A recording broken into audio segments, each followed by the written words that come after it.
스가랴서는 1장에서 8장이 다르고 그 다음에 9장에서 14장이 완전히 다르다 그랬습니다. 그 저희들이 1장부터 6장까지가 뭐에 대해서 나왔다 그랬죠?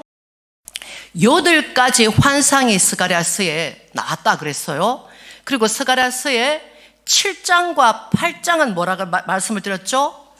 반드시 금식을 해야 되는데 어떻게 금식해야 되고 하나님은 어떤 금식을 받으시는가, 네가 금식하는 네 마음이 제대로 되었나, 그것을 지금 이 스가랴 선지자가 말씀하셨다 그랬고요.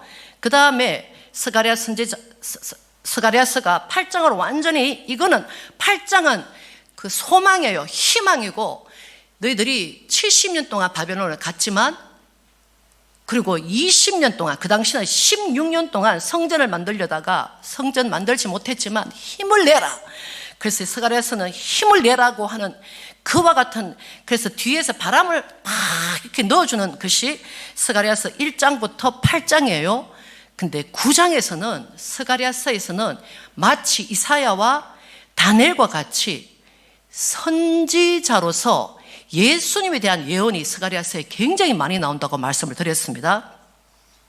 그래서 지난주에 우리가 스가랴서에 나오는 예언의 말씀이 뭐였다 그랬죠?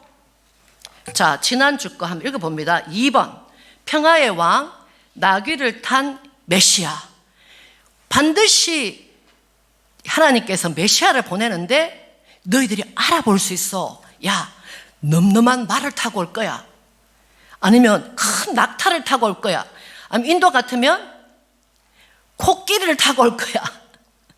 근데 거기는 코끼리는 안 살아요. 근데 낙타는 있죠. 그런데 하나님께서는 우리가 알아보기 쉽도록, 그리고 부정한 양을 타고 올 거야. 양을 탈 수가 없잖아요. 근데 부정한 뭐를 사용하셨다? 나귀를 사용하셨다. 부정한 나귀를. 그런데 나귀가 부정한데도 불구하고 하나님이 타고 오신 것은, 나귀의 첫 새끼가 태어나면은 반드시 그 첫 새끼를 살리기 위해서는 누가 대신 죽어야 된다고요? 어린 양이, 나귀의 첫 새끼를 위해서는 구약 성경에 어린 양으로 대속해야 된다. 그를 죽이든지 아니면은 그를 제사장이 가져가서 제사장이 사용할 수 있도록 자기의 중요한 어린 양을, 나귀를 살리기 위해서 가야 된다. 그래서 어린 양 대신 예수님께서 나귀를 타고 오신다 하는 것이 거의 500년 더 넘기 전에 우리가 다 같이 한번 읽습니다. 스가랴 9장 9절의 예언이죠. 다 같이 읽습니다. 손 들어보세요. 찾으신 분. 지난주 겁니다. 이번 주 거 아니고. 자, 스가랴 9장 9절 같이 읽습니다. 시작. 시온의 딸아. 그래서 예루살렘을 말하고 이스라엘 백성을 말할 때는 무슨 아들아 이런 말이 없어요. 왜? 아들은 넘넘하잖아요. 근데 딸은 도와주지 않으면 안 되잖아요. 그래서 보통 그 예루살렘 사람들이라든지 도시의 사람들을 딸아, 연약한 딸아 이렇게 말하는 거예요. 다시 한번 읽습니다. 시작. 시온의 딸아 크게 기뻐할지어다. 내 왕이 내게 임하시나니 그는 공의로우시며 구원을 베푸시며 뭐하여서? 겸손하여서 뭐를 타고? 나귀를 타시나니 나귀의 작은 것 곧 나귀 새끼니라. 그래서 일반 백성들은 나귀를 탔지만 나귀 새끼는 잘 안 탔어요. 일반 백성들은. 그리고 일반 백성들은 나귀를 주로 탔지만 임금들은, 귀족들은 나귀를 안 탔다 그랬어요. 훨씬 더 하이브리드 차같이 훨씬 더 비싼 거를 탔다 그랬어요. 그래서 다윗 왕이 솔로몬을 왕으로 세울 때 기혼 세무를 보낼 때에 나의 나귀를 보내라, 나의 말을 보내라. 안 그러고 뭐라 그랬다고요? 나의 노새를 보내라.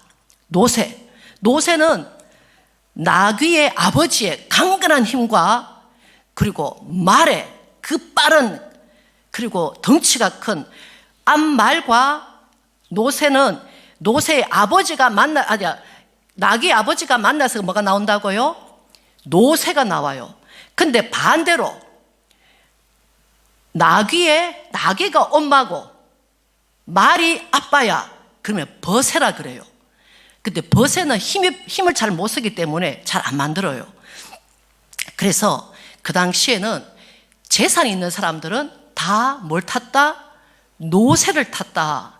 그래서 압살롬이 전쟁이 나가지고 머리를 이렇게 해가지고 부덕부덕 하고 지나가는데 나뭇가지가 그 머리카락에 탁 끌려가지고 이렇게 부둥부둥 하다가 와서 다윗의 신하가 심장을 찔러가 죽이잖아요. 그때 압살롬의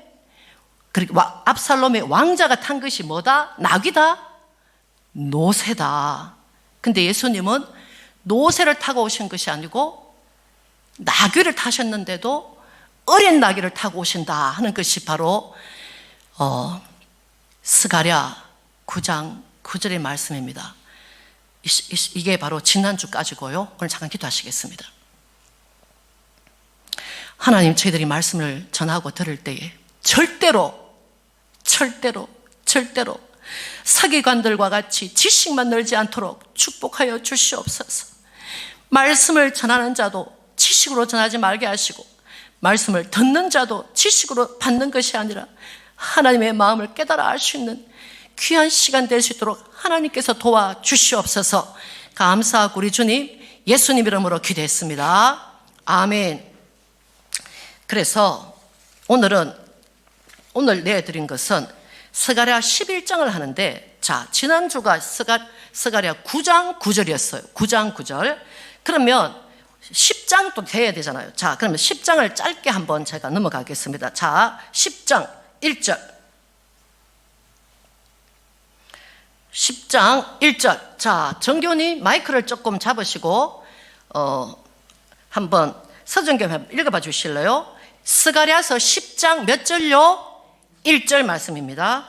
봄비 때에 여호와 곧 번개를 내는 여호와께 비를 구하라.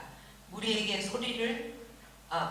소낙비를 내려서 밭에 채소를 각 사람에게 주리라. 아멘. 이것이 굉장히 엄청난 이야기입니다.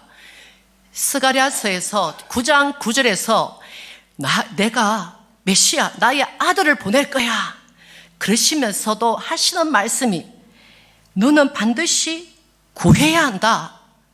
비를 구해야 한다. 그리 일어나기를 구해야 된다. 지금 그 말씀하시는 거예요.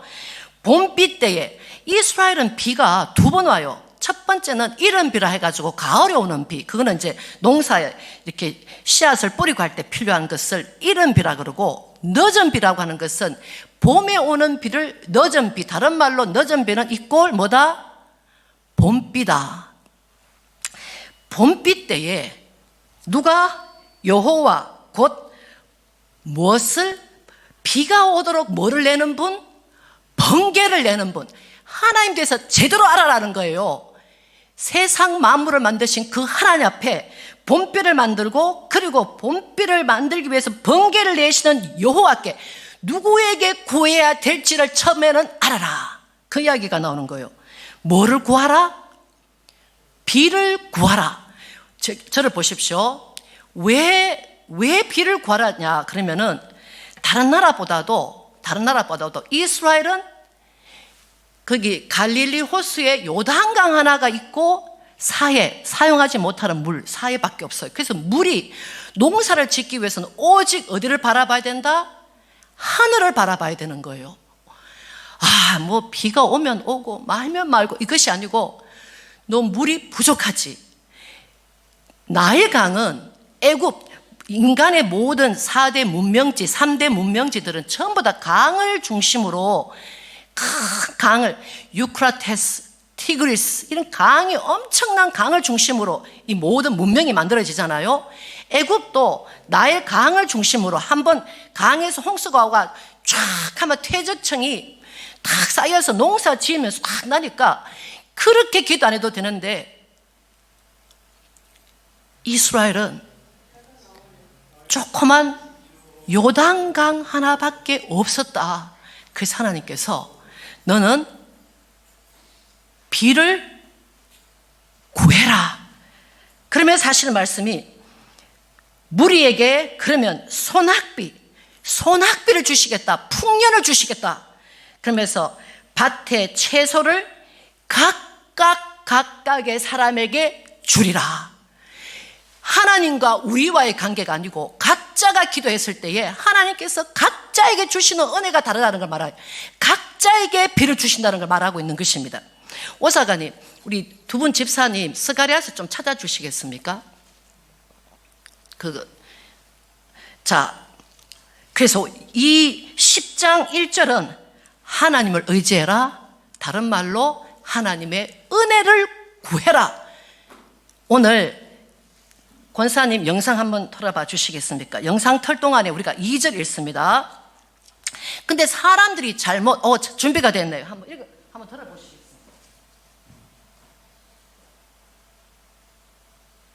연휴 둘째 날인 오늘 전국 곳곳에서 비가 내렸습니다.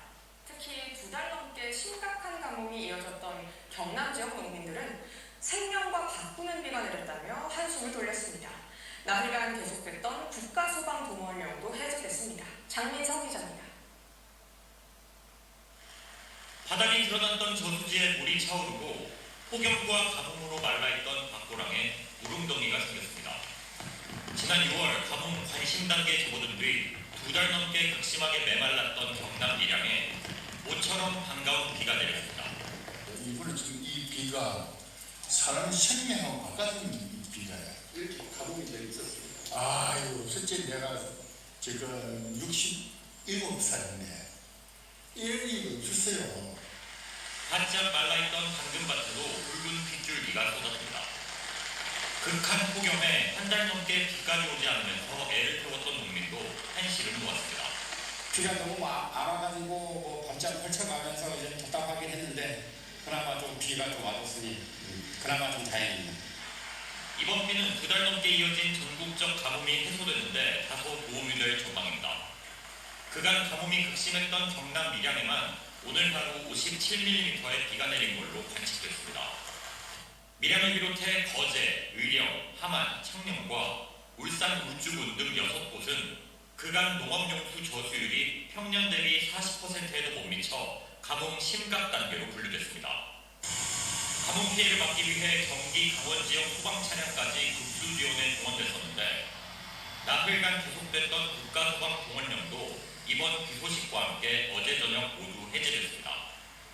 오늘 하루 내린 비는 2달 넘게 계속된 가뭄을 한 번에 해소하기는 부족한 양이었지만 내일까지 경남 지역에 50에서 150mm의 비가 더 올 걸로 예보돼 농작물 관리 등에 숨통이 트일 전망입니다. SBS 정민성입니다. 아멘. 주님께 감사의 박수 올려드립니다. 할렐루야, 할렐루야. 우리의 인생에도 쩍쩍 갈라진 우리의 삶 가운데 하나님께 비를 허락하여 주시옵소서 기도해야 될 줄로 믿습니다. 아멘, 아멘. 그리고 2절 대저 드라빔들은 권사님 드라빔 한번 보여주시겠습니까? 드라빔이라고 하는 것은 야곱이 20년 동안 종로로 타다가 돌아올 때 앞에 보십시오. 저를 보세요. 드라빔 하면 한 요 정도, 여기서 요까지 정도 크기예요. 그리고 또 키가 큰 것은 사람만큼 큰 것도 있지만 보통은 사람들이 우리가 부적 같은 거 갖고 다니는 것처럼 요런 흙으로 만들어가지고 구운 도기를 그리고 그 여자의 생식기에다 구멍이 빵빵빵 뚫려 있죠. 그래서 여자가 아기를 놓듯이 나에게 재산을 많이 있게 해주고 나를 잘되게 해주고 하는 이 드라빔이 엄청나게 그 당시 하나님을 안 찾고 드라빔을 찾았어요. 자, 성경 갑니다. 대저 드라빔들은 이 가짜 신들은 허탄한 것을 말하며 복술자, 점쟁이들, 무당들, 예수님 믿는 사람들도 한국에 무당을 얼마나 찾아가는지 거의 40%가 예수님 믿는 사람이래요. 반드시 자기의 생년월일을 무당에게 준 사람은 교회 다녀도 자기의 영이 이미 마귀에게 붙잡힌다는 것을 알아야 되는 것입니다. 무당에게 찾아가는 것이 얼마나 무서운지 만약에 예전에 가셨다면 반드시 회개하셔야 돼요. 모르고 갔을지라도 나의 사주팔자 이런 거 본 것을 마귀에게 나의 모든 것을 줬다는 거 그거 하나님이 내 주님이 아니었을지라도 그때였을지라도 주님 앞에 회개하고 돌이켜야 돼요. 그래서 그 무당하고 점치는 사람들이 한국에서 1조 4천억 사람들이, 교회는 사람들이 헌금을 안 갖고 올 때가 있어. 안 갖고 와도 마음이 든든해. 근데 무당한테 갔는데, 복술자한테 갔는데 헌금 안 가지고 복대를 안 주고 복비를 안 주고 갈 수가 있나요? 그래서 한국에 진짜 1조 4천억, 이것도 몇 년 전 이야기입니다. 얼마나 많은 사람들이 나의 장래에 대해서 알고 싶은지. 그래서 이스라엘 사람들도 드라빔에게 그리고 복술자에게 찾아갔다 말하는 거예요. 그래서 그 위로함이 헛되고 백성이 양같이 유리하여 목자가 없으므로 공고를 당하나니 하고 10절에 나옵니다. 그러면서 하시는 말씀이, 자 3절과 4절 미미 부교님 한번 읽어봐 주시겠습니까? 내가 목자들에게 노를 바라며 내가 수염소들을 벌하리라. 수염소라는 것은 외적들을 말하는 거예요. 외적, 바깥에 있는 원수들. 만군의 여호와가 그 무리 곧 유다 족속을 권고하여 그들로 전쟁에 준마와 같게 하리니. 자, 유다 족속에서 태어나신 분이 누구세요? 예수님을 말하는 거예요. 여기서 예언이 들어가는 거예요. 유다 족속을 권고하여 그들로 전쟁을 잘하는 준마와 같이 되게 하리라. 그러면서 예수님의 사역에 대해서 잘 설명하는 것이 4절입니다. 계속 한번 읽어봐 주십시오. 모퉁이 돌이 그에게로서 말뚝이 그에게로서 싸우는 활이 그에게로서 권세 잡은 자가 다 일제히 그에게로서 나와서. 아멘. 자, 동그라미, 성경에다 동그라미 해놔야 돼요. 모퉁이 돌이 그에게서, 집을 지을 때에 가장 중요한 기초가 되는, 예수님은 기초다. 모퉁이 돌이 그에게서, 그러니까 그가 누구냐면 유다 족속에게서, 이런 뜻이에요. 유다 족속은 예수님에게서, 이런 뜻이죠. 모퉁이 돌이 예수님에게서, 말뚝이, 이분들은 장막을 지었잖아요. 장막을 지으면 장막을 이렇게 해가지고 어떻게 돼요? 이렇게 빵 해가 장막이 바람이 안 흔들리도록 막아주는 분이 누구다? 말뚝이, 나를 안전하게 지켜주시는 분이 유다 족속이다. 예수님이다. 그리고 뭐라 그랬어요? 싸우는 활. 하나님은, 예수님은 싸울 때 바로 적군들을 죽여놓은 활이 되신다. 그리고 권세 잡은 자, 예수님은 오셔서 권세 잡은 자, 자, 4가지 다 읽어봅니다. 시작. 첫 번째 뭐다? 예수님의 사역에 대해서 지금 말하는 거예요. 모퉁이 돌이다. 그리고 안전하게 하는 말뚝이다. 그리고 권세 잡은, 싸우는 활이다. 그리고 권세 잡은 자다. 그래서 5절에 제가 읽습니다. 싸울 때에 용사같이 거리의 진흙 중에 악한 대적을, 마귀를 밟을 것이라. 여호와가 그들과 함께한즉 그들이 싸워 말탄 자들로 부끄럽게 하게 하리라. 여호와가 그들과 함께한즉, 그래서 신약 성경에 임마누엘의 하나님이라는 것이 여기 나오는 거예요. 예수님의 사역과 여호와께서 그들과 함께한다는 임마누엘. 그래서 9장은 예수님께서 어린 나귀를 타고 오신다. 10장은 뭐다? 예수님이 이렇게 모든 것이 기초가 될 것이다. 모퉁이 돌이다. 근데 나중에 신약에 하면 그들이 모퉁이 돌을 버렸다 하는 말이 나오잖아요. 그것이 바로 스가랴 10장 4절하고 연관이 있는 것입니다. 자, 거기까지 9장과 10장은 그래도 소망을 줘요. 내가 보내겠다. 근데 11장은 완전히 분위기가 달라져요. 완전히 분위기가 달라져요. 어떻게 내가 이렇게 말했는데도 불구하고 너희가 나의 아들을 철저하게 버릴 것이다 하는 예언이 11장에 나옵니다. 그러면서 왜 얼마나 이들이 악하고 부패하고 그냥 그렇게 됐는지 11장 1절에서 그리고 2절에서 나옵니다. 누가 또 마이크를 갖고 계시죠? 서정교님 한번 읽어봐 주십시오. 그러면 레바논아 내 문을 열고 불이 내 백향목을 사르게 하라. 자, 여기서 뭐가 나와요? 나무 중에서 가장 중요한 무슨 나무가 나와요? 레바논이란 나무가 나오잖아요. 레바논의 나무가 이게 상상하기가 힘들죠.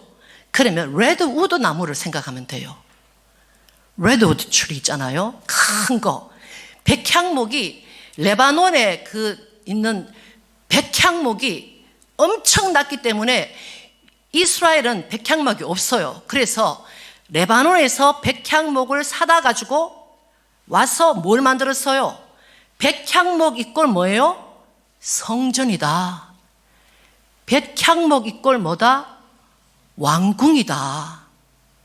그래서 레바논아 내 문을 열어라. 심판의 문을 연다는 말씀이에요. 이 문이라는 것은 레바논아 내 문을 열고 내가 문을 열었으면 불이, 권사님 한번 보여주시겠어요? 레바논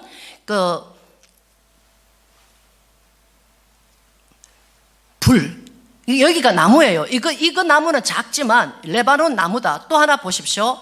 다른 사진. 하나님께서 스가랴 11장에 레바논아 네 나무가 다 탈 것이다. 타서 완전히 망할 것이다. 이 이야기가 나오는 거예요. 자, 11장 1절 다시 한번 읽어봅니다. 시작. 레바논아 내 뭐를 열고 문을 열고 뭐가? 불이 뭐를 살라요? 백향목을 사르게 하라. 이 교만한 자들, 이 왕들, 이 백성의 지도자들, 가장 높다고 쫙 서 있다고 그냥 서 있는 너희들은 문을 열어라. 내가 너희를 다 태워버리라. 주님께서 그렇게 말씀하세요.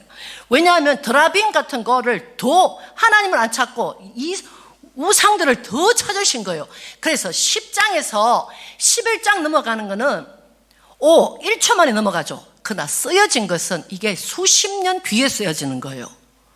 그래서 어떤 분들은 스가랴가 연세가 훨씬 들어갔었다고 이렇게 말하기도 해요. 그래서 10장에서 11장은 굉장히 세월이 흘렀다. 그런데 세월이 흘렀는데 좋아진 것이 아니고 이 레바논 같은 자들이 다 그냥 망했다. 그 마음들이 다 하나님을 떠났다는 걸 말해요. 그래서 하나님께서 심판을 불을 내가 보내리라 그렇게 말씀하시는 거예요. 그 다음에 또 나무가 나와요. 2절 한번 읽어봐 주시겠습니까? 너 잣나무여 곡할지어다. 백향목이 넘어졌고 아름다운 나무가 해멸되었도다. 바산의 상실나무여 곡할지어다. 무성한 산림이 엎드러졌도다. 아멘. 지도 한번 보여주시겠습니까, 권사님? 자, 지도를 한번 보십시다. 자, 여기가 예루살렘이에요. 예루살렘. 여기가 유다예요, 그렇죠? 유다. 사람들이 바벨론 포로를 70년 바벨론 포로에 이쪽으로 여기로 돌아온 거예요. 여기에. 근데 하나님께서 여기 있는 사람에게 뭐를 말하냐면은 레바논은 여기예요. 지금도 레바논이죠. 이것은 여기 두르고 시들이잖아요. 두르시 요 위에 붙이면 돼요. 그래서 여기가 레바논 산맥이에요. 여기 있다고 생각하면 돼요. 그리고 바산. 여수아가 바산의 왕 옥을 물리쳤다 이렇게 말하잖아요. 바산의 암속 이런 말 있잖아요. 바산. 여기가 바산. 여기를 보세요. 색깔이 뭐예요? 완전히 그린. 나무가 그냥 레드우드 추리 같은 나무가 레바논 산맥부터 시작해서 여기 바산에 나무가 엄청나게 많다. 그래서 여기 나무 이름들이 다 나오는 거예요. 백향목, 잣나무, 그리고 상수리나무. 상수리나무 하면 왜 크리스마스 때 우리가 그거 하는 이 세모로 생긴 나무가 아주 큰 나무들이 어떻게 된다? 다 엎드려졌다. 다 망하리라. 너희들이 지도자들이라고 하는 자들, 너희들 나를 믿는다면서 내 마음으로부터 나에게 먼 자들, 내가 전부 다 이렇게 나무를 쓰러뜨리듯이. 이상하잖아요. 이스라엘 사람들 여기 사는데 왜 여기를 말씀하시는 거예요? 왜? 그 좋은 나무들이 다 여기서 왔거든. 섰다고 생각할 때 우리가 넘어질까? 조심해야 되는 거예요. 나는 주님 앞에 청청한 나무와 같아. 그러나 세월이 흘러서 예배 나올 때 그 마음에 뜨거움이 없고 늘 힘들고 억지로 나오고 그런 마음이 있을 때, 주님, 제가 주님께서 저를 레바논의 백향목과 같이 성전에 두셨는데 제가 끝까지 이 성전을 잘 지키는 나무가 되게 하시고 제가 불에 살라지는 자가 되지 않도록 은혜 베풀어 주시옵소서 하는 기도가 바로 여기에 나와야 되는 거예요. 그렇게 하나님께서 9장에 내가 어린 나귀 새끼로 나의 아들을 보내겠다.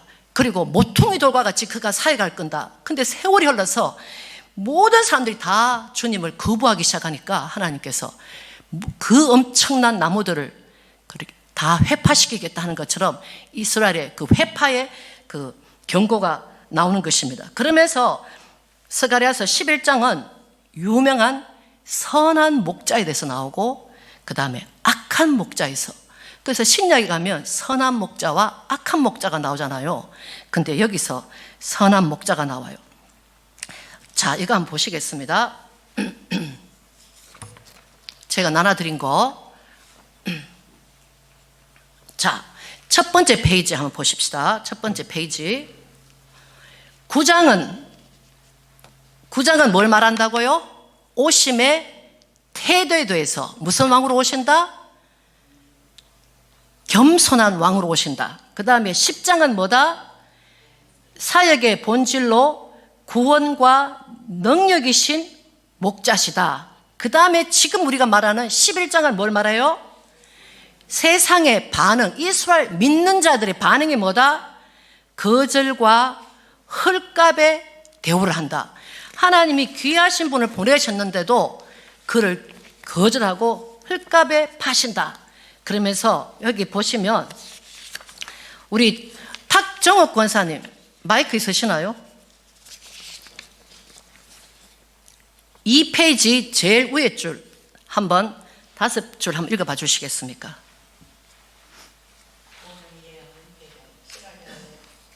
2페이지 제일 위에 줄.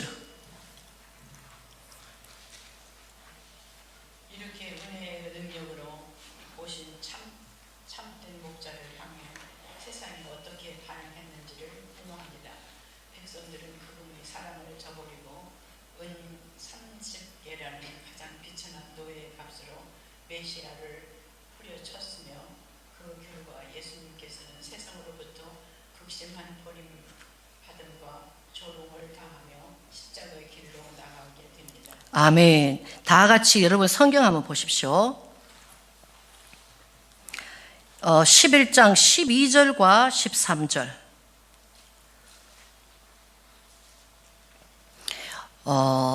이 스가랴 선지자가 일을 엄청나게 했습니다. 하나님의 음성을 듣고 8절에 보면 한 달 동안에 내가 그 새 목자를 끊었으니 그 가짜 악한 목자를 한 달 동안에 끊으시고 그리고 백성들 위해서 엄청난 일을 하셨어요.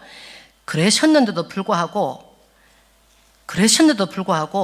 하나님께서 스가랴 선지자에게 네가 그들에게 삭슬 달라고 하나님께서 너에게 베푸신 그 은혜를 네 마음을 표현할 수 있도록 기회를 줘라 그래요. 그래서 12절 미미 부교님 읽어봐 주시겠어요? 12절 11장 12절. 내가 그들에게 이르되 너희가 좋게 여기거든 내 고가를 내게 주고 그렇지 아니하거든 말라. 그들이 곧 은 30을 달아서 내 고가를 삼은지라. 그게 뭐냐면요, 내가 일한 만큼 하나님께서 당신들에게 그 엄청난 상을 베푸셨는데 하나님께 당신의 마음을 보여주십시오. 보여달라. 보여줄 수도 있고 안 줄 수도 있지만 보여달라. 그러니까 그 말을 들은 백성의 지도자들과 백성들이 스가랴 선지자 그렇게 말하니까 권사님 사진 그렇게 말하니까 하나님? 우리를 위해서 해준 게 뭔데? 스가랴 선지자? 당신 당신이 우리 대해서 해준 게 뭔데 돈을 원해? 좋지.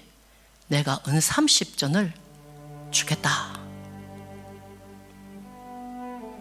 하나님이 누구에게 내가 일한 것에 대해서 네가 나에게 보여라 이렇게 하는 장면이 별로 없거든요. 근데 스가랴를 통해서 그가 일한 것을 네가 마음을 보여라. 하나님께 보여라. 그런데 은 30냥을, 은을 30개를 준비해서 스가랴에게 탁 줍니다. 근데 이것이 얼마나 멸시하는 거냐면, 여러분들이 자, 2페이지 1번 성경 속 은 30개, 다른 말로 하면 33개일이 등장하는 역사적 타임라인과 구절이죠. 자, 구약의 율법을 BC 1446년에 그 모세가 만든 그 구약의 율법에 이게 너무 설명이 잘 나와 있어요. 다 같이 크게 읽습니다. 시작. 소가 만일 남종이나 여종을 받으면, 근데 이게 번역이 잘못됐어요. 받아 죽이면 이렇게 돼야 돼요. 사실은 받아 죽이면 계속 있습니다. 소 주인이 은 30세겔을 그의 상전에게 주고 소는 돌로 쳐서 죽일지니라. 무슨 말이죠? 오사관님 빨리 좀 뛰어오십시오. 오사관님 빨리 뛰어오세요.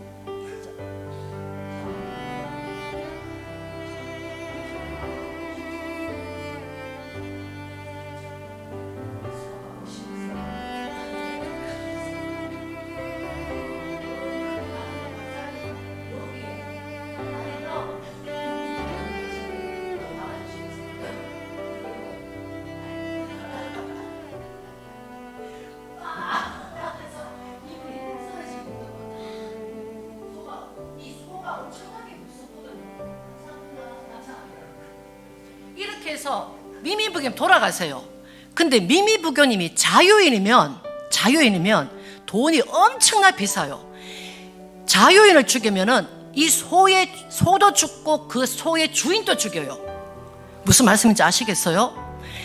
자유인을 죽이면 소도 죽고 그 소의 주인을 죽여요. 그러면 이렇게 재판을 해야 돼요. 자유인은 재판해가지고 이 소 주인이 안 죽기 위해서는 이 사람하고 그 자유인의 가족하고 딜을 해야 되잖아요. 그러면 이게 돈이 얼마나 비싼지 몰라요. 그런데 미미부교님이 여종이야. 만약에 여종이 열심히 일하는데 소가 이게 뭐야 하면서 빨간 옷을 입었던지 소가 빨간색 모르지만 해가지고 막 흥분해가지고 죽였잖아요. 그러면 주인은 아무 상관이 없고 죽은 종의 가격이 은 30이에요. 그래서 출애굽기에 21장에 나오는 은 30, 그냥 살아있는 종도 아니고 죽었는 종에게 돈 계산하는 게 은 30인데, 하나님께서 이렇게 막 내가 너희를 축복하리라 하고 막, 그리고 스가랴가 수고를 너무 했는데 하나님을 통해서 네가 그들에게 삭설 받아라. 그러니까 이들이 은 30을 탁 1, 2, 3, 4, 30 먹고 떨어져라. 그래서 스가랴가 그 은 30을 가지고 할 때 주님이 아시고 하나님께서 그 돈을 나를 그렇게 대우하는, 나를 죽은 노예, 자유인도 아니고 죽은 노예로 생각하는 그들에게 그 성전에 가서 토기장이가 있거든요. 토기장이한테 가서 뭘 하라? 줘버려요. 던져버려요. 그러면서 이게 어디에 하나님께서 그 수치심, 주님께서 자기 백성에게 하신 그것을, 하나님은 나에게 내가 이래 하면 이래 하고 저래 하면 저래 하는 그거 종인데 내 기도를 들어주지도 않아. 죽은 노예보다 못해. 은 30. 이것이 그 당시는 백성들이 알지 못했는데 그때 토기장의 밭을 사게 돼요. 그 은 30을 가지고. 토기장의 밭은 토기장에는 만들었다가 박살을 낼 수도 있고 새로 만들 수도 있는, 그래서 토기장의 밭이 예레미야의 그 예언이 또 나와요. 오늘은 다 할 수 없지만. 근데 3페이지를 보시면 신약의 성취에 가면 가룟 유다가 대제사장을 찾아가서 내가 예수를 팔 텐데 얼마를 주겠느냐. 그러니까 대제사장들이 그것이 하나님의 아들이라고, 야, 네가 지금 팔락한 사람 죽은 노예야, 곧 죽게 될 놈이야. 그러면서 정말로 3년 동안 그 기적을 베푸셨는데 그 제사장들은 30냥을 탁 주는 거예요. 그거를 한 식사하고 한 8시쯤 그 마지막 만찬하고 그 제사장 만난 게 한 8시쯤 되겠죠. 그리고 예수님이 붙들려 가지고 한 11시쯤 붙들리고 그리고 밤새도록 하시다가 마지막에 그 제사장들이 예수님을 죽이려고 할 때에 그때 그가 깨닫고 어떻게 해요? 은 30냥을 가지고 성전에 그 새벽에 찾아가잖아요. 그래서 받으라, 나는 이거는 못 받겠다. 그러니까 네가 받고 네가 당하라. 그러니까 이 사람이 은 30냥을 성전에다가 팍 던지면서 나가요. 그리고는 먼저 죽습니다. 예수님보다 먼저. 그리고 예수님이 빌라도에게 마지막 사형을 당하시는 장면이 나오는 은 30냥. 그래서 노예하고 연관을 대했다. 그래서 하나님은 나귀를 타고 오시고 모퉁이 되시고 결국은 은 30냥에 팔릴 거라는 것을 500년 전에 예언하신 그 하나님이 오늘도 여러분 삶 속에 역사하지 않겠냐는 거죠. 그래서 하나님, 제가 하나님을 바라볼 때에 은 30냥을 가지고 하나님의 마음을, 그 귀하신 분 창조하신 하나님을 그냥 맞바꾸었던 것처럼 저도 신앙생활을 하면서 하나님을 가장 낮은 자리에 두는 것이 아니고 가장 높은 자리에 둘 수 있는 저희들이 될 수 있도록 도와주시옵소서 하는 마음으로 우리 사관님 나오셔서 마침 기도하고 마치겠습니다.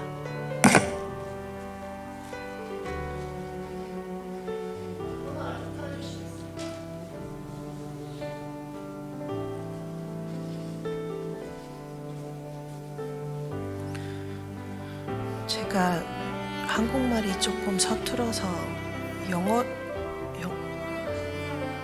아니 준비를 했어요. 네네, 기도하겠습니다. 주님, 오늘 우리가 자유롭게 함께 모여서 주님의 이름을 찬양할 수 있음을 감사하며 주님을 찬양합니다. 그토록 값비싼 대가를 치르고 높임 받으신 주님의 이름은 온 땅과 온 우주 가운데 가장 높은 곳에 높임 받게 하소서. 우리는 새로운 은혜를 구하며 이 자리에 모였습니다.